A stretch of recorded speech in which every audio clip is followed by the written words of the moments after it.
Hey y'all, welcome back to my channel, and welcome if you're new here. I'm Zariya. I make content about being well from the inside out. I've really just been trying to take agency over the things that I can control, because we really do not have control over a whole bunch of things as humans on this earth, but the things that we do have control over is ourselves. Why is your car so loud? I have been researching how your microbiome in your stomach actually affects your mood. It affects your overall health in a bigger way than we're even taught. Even doctors don't even tell you, oh, you're depressed, go change your diet. I'm gonna be going to the grocery store. I'm probably gonna go get me some Chipotle because I'm hungry. I'm gonna be talking about this book that I just bought the other day. It's called Celebration of Discipline by Richard J. Foster, and it's actually not about what you think it is.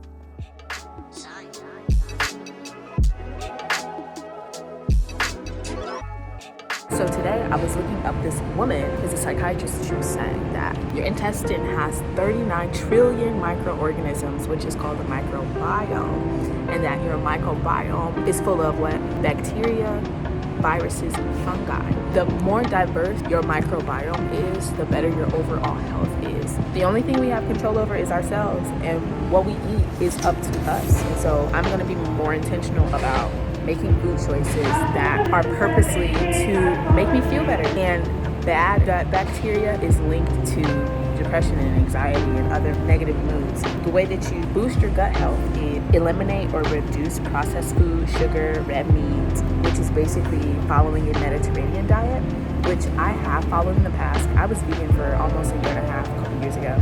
Also said to eat prebiotics, which is onion, garlic, bananas, and wine, and probiotics, which is yogurt, sauerkraut, pickles, kombucha, or you can take a supplement, which he says to also increase aerobic exercise, get 7 to 9 hours of sleep.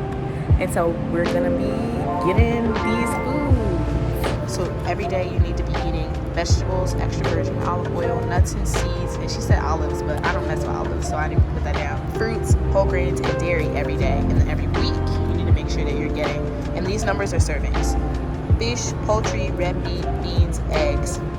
And then she says that you can have 3 servings a week of, the processed foods, the sweets. Still eat it, but in moderation. And of course, I'm starting with the sweets.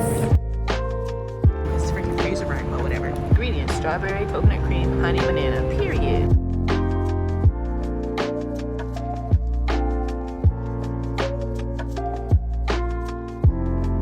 So I'm getting groceries for the week instead of the month, only because I'm trying something new and I don't want to get too much, and just in case I'm like, I'm not really liking this. 6 servings of vegetables per day, and that's 42 per week. So I think that's how I'm going to be doing it. I'm going to be making sure that I get enough for the week.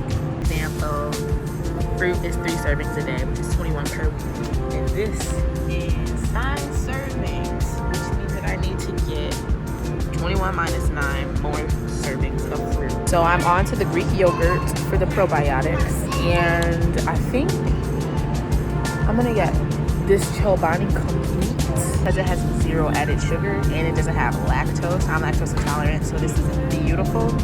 And sugar is not good for you, so having this has 9 grams of added sugar. What about this one? This has 11 grams of added sugar, so you have to be careful with this kind of stuff. 10 for 10, baby, 10 for 10. 29 more vegetables. Jesus Christ. And I haven't even done the whole grains. I'll probably just make sure it's bread and oatmeal, honestly, because I love bread. 10 servings of mangoes, because I think I'm gonna make mango and avocado smoothies, because those are fire with pineapple juice. Is so good. More servings of fruit, and I'll probably just get some bananas. Now for the kombuchas, I was gonna do this one because it's 2 for 6. Turn it around. 12 grams of added sugar, SMH. I'm gonna get this one because it has 0 grams of added sugar, and I've had this one before and it tastes pretty good. So I'm gonna get that one, the mango one. Oh, I'm making a mess. They filled this thing up. Please excuse the terrible quality of this video. Maybe if I turn my back camera. But let's get into this book. So this book is actually not about discipline, which is the act of doing things even when you don't feel like it. This book is actually about the spiritual disciplines of meditation, prayer, fasting, worship. I'm skipping one. Celebration of Discipline explores the classic disciplines or central spiritual practices of the Christian faith. And those disciplines are divided into 3 movements of the spirit: inward disciplines of meditation, prayer, fasting, and study, and then the outward disciplines of simplicity, solitude, submission, and service, and the corporate disciplines of confession, worship, guidance, and celebration. So that is what this book is about. His premise of making this book is that following the spiritual disciplines that everyone in the Bible followed is what leads to true transformation, what leads to true inner balance and like wholeness and Christ-like characteristics. I have so many highlights just in the first chapter. I could talk about this book all day. God has given us the disciplines of the spiritual life as a means of receiving his grace. The disciplines allow us to place ourselves before God so that he can transform us. The Apostle Paul says, "He who sows to his own flesh will from the flesh reap corruption. But he who sows to the Spirit will from the Spirit reap eternal life." That's Galatians 6:8. The inner righteousness we seek is not something that is poured on our heads. God has ordained the disciplines of the spiritual life as the means by which we place ourselves where he can bless us. And then he also says, in The Cost of Discipleship, Dietrich Bonhoeffer makes it clear that grace is free, but it is not cheap. The grace of God is unearned and unearnable.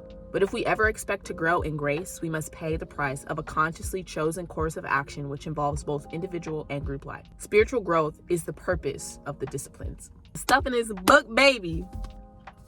I just like to thank God.